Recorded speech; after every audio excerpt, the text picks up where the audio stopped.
Now, they've watched over Crystal Palace parks for over 150 years, but the condition of the park's 6 Sphinxes, and that's not easy to say, have badly deteriorated following a fire in 1936. So much so that the Grade 2 listed sculptures were put on Historic England's at-risk register. But now they've been restored to their Victorian splendour, and today they were given a brand new coat, as Gareth Furby explains. If you were exploring an unknown forest and saw this, it would be exciting. But in London, in a park, well, some people find the 6 Sphinxes in Crystal Palace very exciting.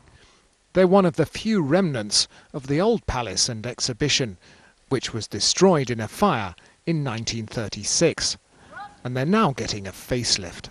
I think it's picking out a lot of the detail that people wouldn't be able to see before. And I think it's nice to bring it back to its original design. This is the original red used by the Victorians. The experts know because they analysed paint fragments found during the 5-month restoration process.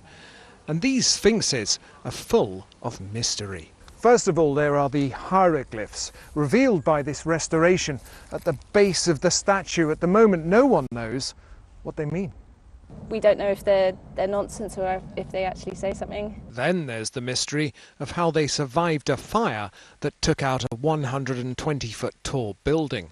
Well, I think we must have got lucky with the wind, frankly. It must have been blowing the other way and the flames away from these wonderful Sphinxes, so we were lucky. But the gods were looking after us, perhaps the Egyptian gods. And then there's the question of just how many Sphinxes there are across London. In the Victorian era, it was all the rage. The more you look, you do see them, you do spot them in public parks and public buildings. I can only think that it was the Victorian fascination with Egypt at the time.